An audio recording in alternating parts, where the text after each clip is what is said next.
I never imagined that the happiest day of my life would begin with vows and end with betrayal.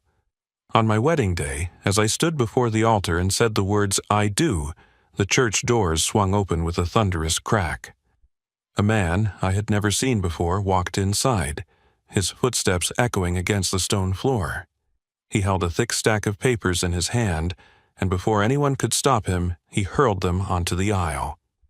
Pages scattered everywhere, drifting down like a storm of secrets. Gasps spread through the pews as the stranger pointed a trembling finger at my parents and shouted, "They stole $27 million that belonged to me." My bride, Malis Rowan, the woman I had dreamed of building a life with, turned to me in shock. Her eyes searched mine for an answer, for some kind of explanation, but I had none. My heart pounded as the stranger's words sank into the silence. Every guest, every family member, every friend leaned forward, waiting. My parents, Aldrich and Corinne Callan, sat rigid, refusing to move or speak. Their silence was louder than the accusation itself, and then the stranger's gaze shifted to me. His voice cut through the air like a blade. "Do you want to know who I really am?" In that instant, the joy of my wedding day shattered. I was no longer just a groom standing beside his bride. I was a son facing the possibility that everything I believed about my family was a lie. The morning of my wedding felt like stepping into a dream I had carried since childhood. I woke before the sun, unable to sleep with the restless excitement rushing through me. My chest felt tight, not with fear, but with the weight of anticipation. Today was supposed to mark the beginning of everything I had worked for, everything I had hoped for. A life built with the woman I loved, a family of my own, and the certainty that all the struggles behind me had been worth it. When I looked at myself in the mirror, I barely recognized the man staring back. My tie was neatly knotted, my suit freshly pressed, and there was a steadiness in my reflection that I had not seen before. I was Arian Callan, son of Aldrich and Corinne Callan, about to take a vow that would bind me to Malis Rowan forever. The thought steadied me.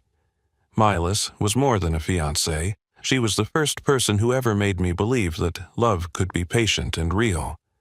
From the moment we met, she had a way of pulling me into the present, reminding me to enjoy life as it unfolded instead of chasing approval or perfection.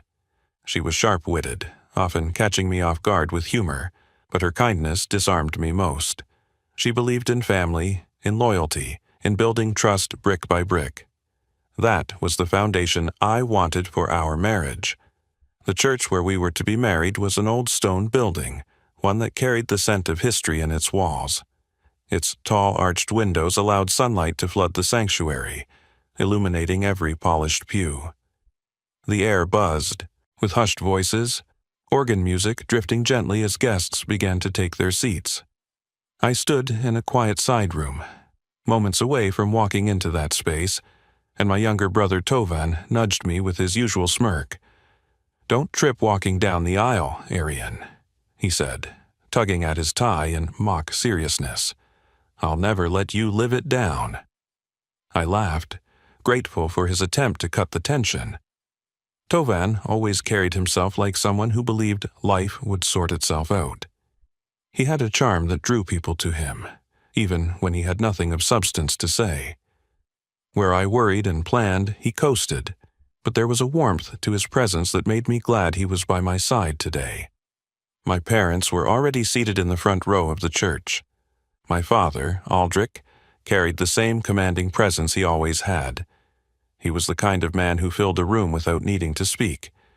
People in town respected him for his business achievements, his sharp decisions, and his unshakable composure.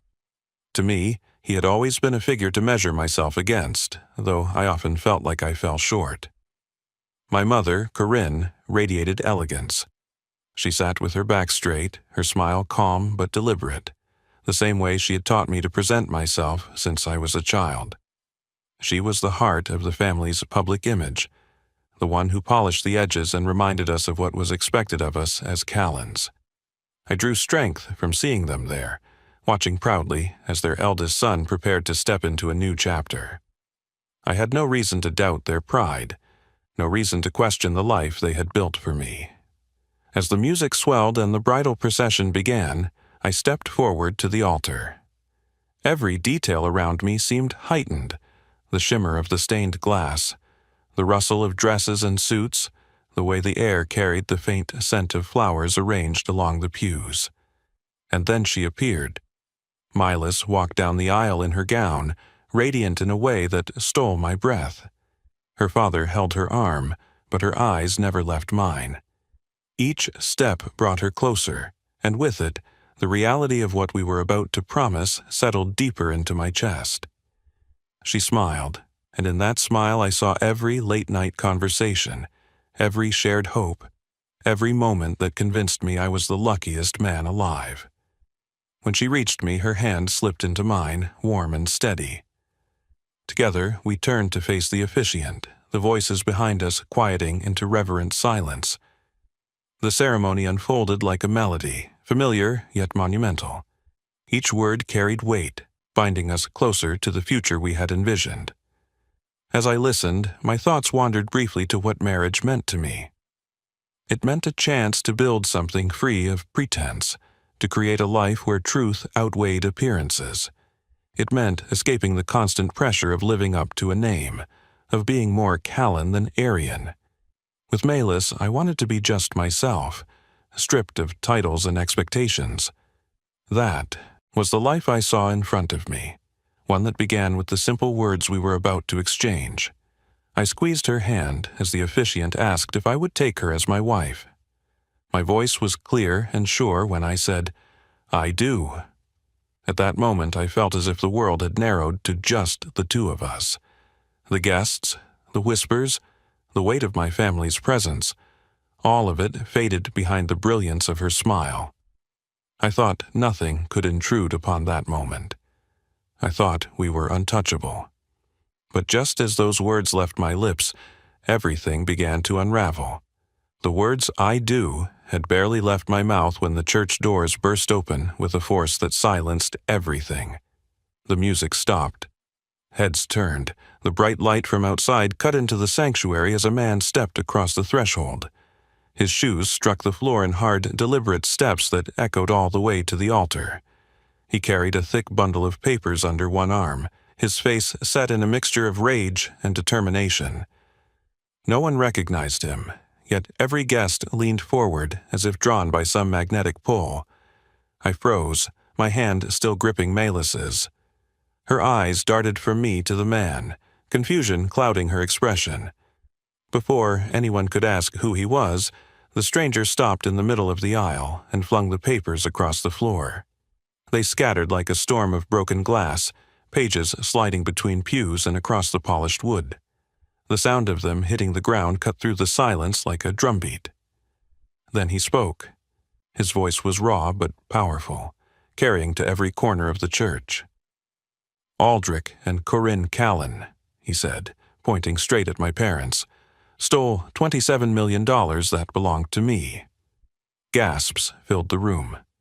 Guests looked at one another in disbelief, some pressing their hands to their mouths, others whispering questions that had no answers. My father sat stiff as stone, his jaw tight, while my mother's fingers clenched the hem of her dress. They did not deny it. They did not speak. I felt the ground tilt beneath me.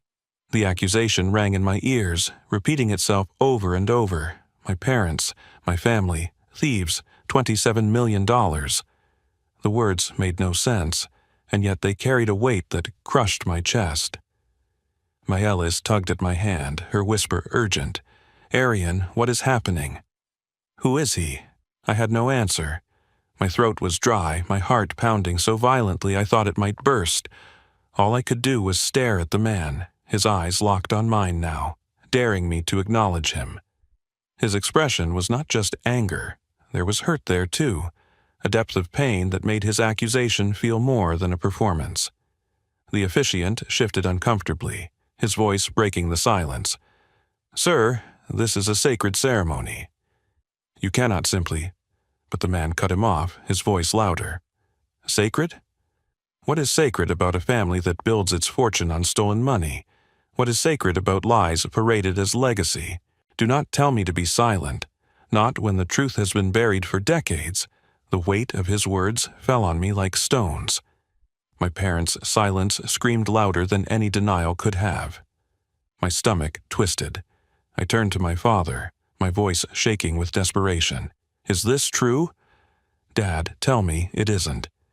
His gaze never left the man in the aisle. He clenched his jaw, and when he finally spoke, his words were cold. This is not the time. Sit down, sir. That was it. No denial, no outrage at the accusation. Just a dismissal, as if he could command reality the same way he commanded his business. My mother leaned toward him, whispering sharply, but I caught enough to hear her say, "Do not engage him." Not here. Milas's hand slipped from mine. She turned to me, her voice low and trembling. "Arian, you need to say something." I need to know what this means. I felt torn apart. On one side were the people who raised me, the ones who had given me a life of comfort and stability. On the other was the woman I loved, whose trust in me now hung by a thread, and in the center stood a stranger whose words threatened to burn everything down. The church buzzed with tension. Guests murmured, shifting in their seats, their eyes flicking between me, my parents, and the man who had stormed in. Tovan, my brother, stood from his seat, his voice sharp. "Enough of this. Who even are you? Security will have you out in a second." But the man didn't flinch. He kept his gaze on me, his voice steady but cutting. "Do you want to know who I really am?" The question pierced me deeper than the accusation itself. It was not just about him, it was about me. Who was I if my parents had built everything we had on theft? Who was I if the name Callan was stained by betrayal? I stepped forward, my voice louder than I expected. "Answer me. Who are you, and what proof do you have?" The papers at his feet seemed to glow in the light pouring through the windows. Bank transfers, signatures, dates, evidence scattered for all to see. He pointed to them, then back at my parents. Everything is there. Everything they tried to bury. My mother finally rose from her seat, her voice icy. "This man is delusional. He has harassed us before. Do not give him the attention he craves." But even as she spoke, her eyes betrayed something I had never seen before. Fear. Malis looked at me with pleading eyes. "Arian, I need you to choose. Do you ignore this like your parents want, or do you demand the truth?" The church felt smaller, the walls closing in as the weight of that decision pressed against me. My wedding day, the day meant to bind me to love and certainty, was now a stage for secrets that threatened to destroy us all. I turned back to the stranger, my chest rising with heavy breaths. "Then tell me," I said, my voice shaking with both anger and desperation. "Tell me who you really are." The stranger's question rang in my ears like a bell that would not stop. "Do you want to know who I really am?" It hung in the air, daring me to respond. I felt Milas's hand slip completely away from mine. She stood rigid beside me, her face pale, her eyes locked on me with fear and expectation. She wanted me to act, to speak, to claim some kind of control over the chaos that had exploded inside the church. I turned to my parents. My father's jaw was tight, his arms crossed, his gaze still fixed on the stranger as if he could make him vanish through sheer will. My mother reached for his arm, whispering urgently, "Say nothing. Do not legitimize this circus." The calm composure she always carried was cracking. I saw her eyes dart across the congregation, scanning for judgment in every face. My chest burned. I had spent my entire life trusting them, believing that the Callan name stood for something more than money or status. Now, in front of my bride, her family, and my entire community, they sat in silence. They did not defend themselves, they did not deny the claim, and they did not protect me from the wreckage of this moment. I took a step forward, my voice louder than I felt inside. "Answer me. Did you steal from him? Did you build everything we have on lies?" My father's head snapped toward me, his eyes sharp with warning. This is not the time, Arian. We will speak privately. Not the time? My voice cracked. This is my wedding, my future, and everything is unraveling right now because of what he says you did. If it is not true, then tell me. Tell everyone. Gasps rippled through the guests. For the first time in my life, I challenged my father openly, and it felt like the earth beneath me had shifted. My mother's face hardened. She hissed, "Do not humiliate us. You owe your loyalty to this family." Her words cut like a blade. Loyalty, that was the word she had raised me on. Be loyal, be a Callan, be untouchable. But loyalty now meant silence, and silence meant complicity. Melis's voice broke through, quiet but firm. "Arian, I cannot stand here and say vows to a man who will not stand for the truth. If you want a life with me, I need to know you are more than the weight of your family's secrets." Her eyes were wet with unshed tears, her hand trembling at her side. The choice was laid bare in front of me. I could protect my family's image, the name that had defined me, or I could risk everything to uncover the truth. I turned back to the stranger who had not moved. His chest rose and fell heavily, his eyes locked on mine with a mixture of anger and hope. He wanted me to ask. He wanted me to take the step my parents feared most. "Tell me," I said, my voice steadier now, though my hands shook at my sides. "Tell me who you are and what they did to you." The church erupted in murmurs. Tovan jumped up from his seat, pointing at me as if I had lost my mind. "Are you kidding, Arian? You are letting him hijack your wedding? You are siding with him over us?" His face was red, his voice sharp with betrayal. "I am not siding with anyone," I shot back. "I am demanding the truth. If there is nothing to hide, then let it be exposed. If there is something, then I will not build my marriage on lies." Tovan shook his head, disgust flashing across his features. "You are pathetic. You think this man deserves answers? He is ruining your life and you are holding the door open for him." I felt my stomach twist, but I stood my ground. My entire body trembled with the weight of the moment, but I knew what was at stake.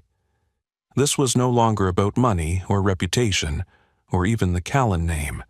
This was about the kind of man I wanted to be, the kind of husband Melis needed me to be. I looked back at her.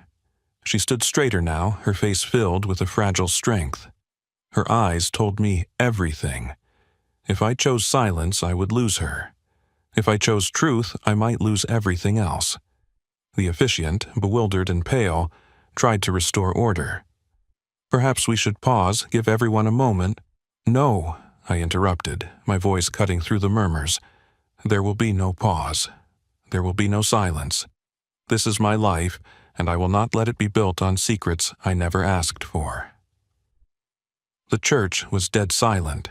Every guest, every relative, every friend leaned forward, waiting for the explosion that was coming. I felt sweat trickle down my back, my breath heavy in my chest. The stranger lifted his chin. "Then you are ready to hear it?" I nodded. My parents both stiffened, my father's face hardening into stone, my mother shaking her head with silent fury. Tovan muttered curses under his breath, pacing in the aisle. Melis reached for my hand again, her grip steady this time. She was not smiling, but she stood with me. In that moment I knew there was no going back. My life had split in two, the one I thought I had, and the one I was about to uncover. I chose the second. I looked at the man in the aisle, my voice clear and unwavering. "Tell me everything." The man stepped forward, his shoulders tense as if carrying the weight of a lifetime.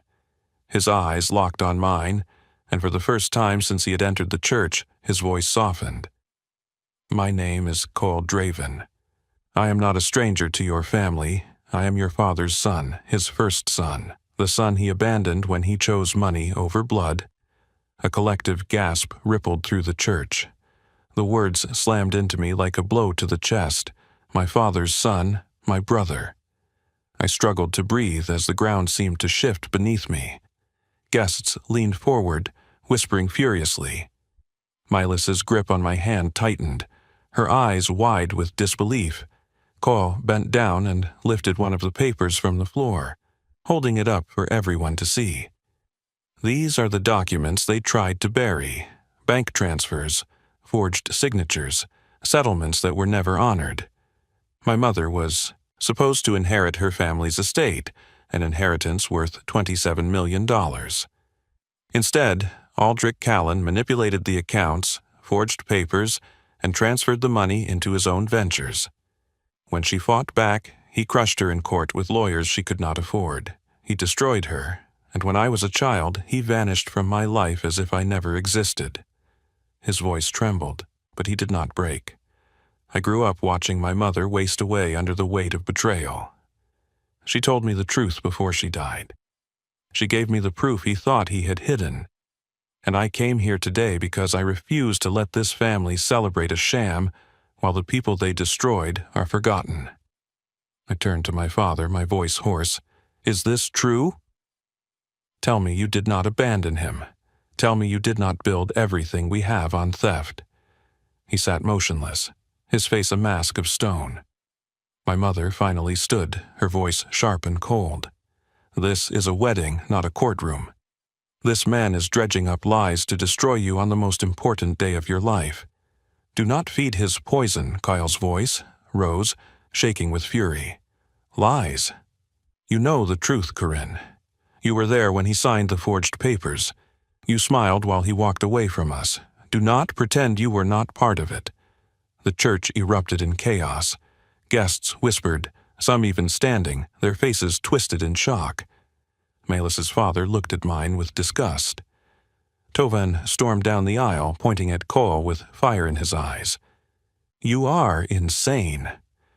You are trying to rip apart a family that owes you nothing.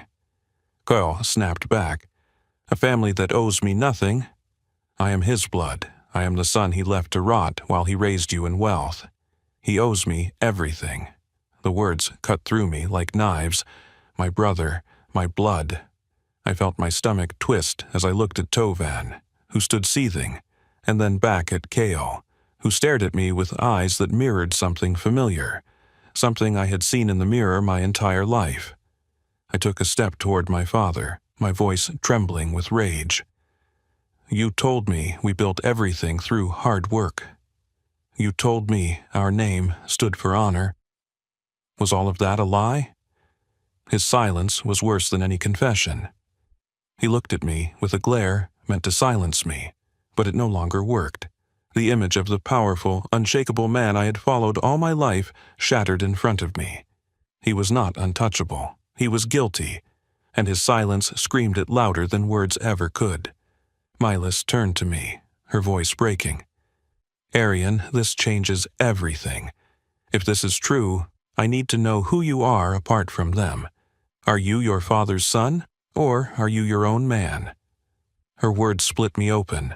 My entire life had been defined by the Callan name, but in this moment I understood it could no longer define me. I looked at Call, who stood breathing heavily, waiting for me to speak. I am not going to be silent, I said, my voice strong. If what you say is true, then my father will answer for it. He will answer not just to you, but to me. I will not inherit lies. I will not live under a legacy built on betrayal. Gasps echoed again. My mother reached for me desperately, hissing, You cannot turn on us in front of everyone. Think of your name, your future. My name means nothing if it is built on theft, I shot back. The officiant stood frozen, holding his book as if it might protect him from the storm. Guests shifted, some nodding in support, others shaking their heads in disbelief. Cole stepped closer, his voice quieter now. I never wanted to ruin your wedding. I only wanted the truth to be seen. You deserved to know what kind of man your father is. And now you do. I stared at him, my chest rising with heavy breaths. Part of me wanted to collapse under the weight of it all, but another part felt stronger than it ever had. For the first time, I was not just Aldrich Callan's son. I was Aryan, standing on my own, demanding the truth. I turned back to my father, who sat in stony silence. "You may refuse to speak today, but this is not over. I will find the full truth, and when I do, you will not hide behind power or silence." The church was no longer a place of celebration. It had become a battlefield of truth and lies. My vows had been interrupted, my future thrown into chaos, but in that storm I had made my choice. The Callan name no longer defined me. My actions would. When Cale's words fell silent, the church was no longer filled with music or joy. It was heavy with truth, and truth is a weight that cannot be ignored. I stood there at the altar, no longer the groom I had been just minutes earlier. My heart still pounded from the shock, my throat burned from shouting, and my hands shook as if my body was trying to expel everything I had just learned. Milas looked at me, her face pale, but her eyes steady. She did not pull away this time, but she did not smile either. Her voice was low, meant only for me. "I will not leave you, but I cannot marry you today. Not until I know who you are apart from them." Her words struck me harder than any accusation. She was not rejecting me, but she was drawing a line. Love could not be built on lies, and loyalty to truth mattered more than a ceremony. She was right. I could not ask her to take vows while I stood on uncertain ground, carrying secrets that were never mine but had been forced onto me. Guests began to file out of the church in uneasy silence. Some looked at me with pity, others with judgment, and some with curiosity, as if they had just witnessed a scandal that would be talked about for years. My brother Tovan stormed past me, refusing to meet my eyes, muttering curses under his breath. My mother tried to gather the papers from the floor, hissing at me to help her control the damage, but I stood frozen, unwilling to hide the truth any longer. My father remained seated, his face locked in that same mask of stone, refusing to admit guilt or defend himself. His silence was his shield, but for me, it was confirmation. When the church finally emptied, I sat alone in the front pew. Cole lingered at a distance, watching me. Part of me wanted to hate him for what he had done, for the way he had torn my life apart in front of everyone I loved. But deep down, I knew he was not the villain. He was the victim, and he had carried the truth into my life whether I was ready for it or not. I walked toward him, each step heavy. When I stopped in front of him, I spoke quietly. "If what you said is true, then you are my brother. I do not know how to face that yet, but I will not ignore it. I will not bury it like they tried to. I need time, but I will not turn away from you." His eyes softened, though the pain in them did not vanish. "I did not come here to steal your family. I came because you deserved to know the truth. What you do with it is yours to decide." He left the church without another word, leaving me with the silence of shattered vows and broken illusions. In the weeks that followed, my life was not the same. The wedding was postponed indefinitely, though Malis stayed by my side. She did not promise forever, but she promised honesty, and that was enough for me. My father refused to speak about what happened, retreating deeper into silence. My mother fought to restore the Callan image, but her efforts felt hollow. Tovan cut me off completely, accusing me of betrayal for siding with a man who had destroyed our family's reputation. For me, the days that followed were filled with searching. I read through every document Cale had left behind, every signature, every bank transfer. The evidence was undeniable. My family's fortune was not built on hard work and honor. It was built on theft and betrayal. Accepting that truth broke something inside me, but it also freed me. I learned something I will never forget.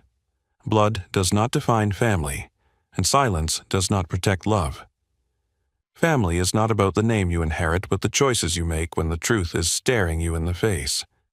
On that day, I thought I was walking into a marriage. Instead, I walked into a reckoning. My life was torn apart, but I discovered a strength I never knew I had, the strength to stand apart from lies, the strength to choose truth even when it costs everything. And now I carry that truth with me.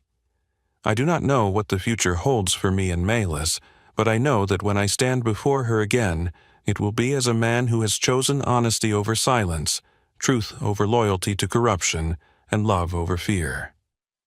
That is the story of the day my wedding turned into a storm of secrets. It is the story of how I lost my vows but found my voice. If you were drawn into this story, if it made you feel the weight of choices, family, and truth, then I ask you to support this channel. Like this video if it kept you hooked, share it with someone who loves powerful storytelling, and leave a comment telling me what you would have done if you were standing at that altar. And of course, subscribe to the channel so you never miss the next story. Your support means the world to me, and it keeps these stories alive.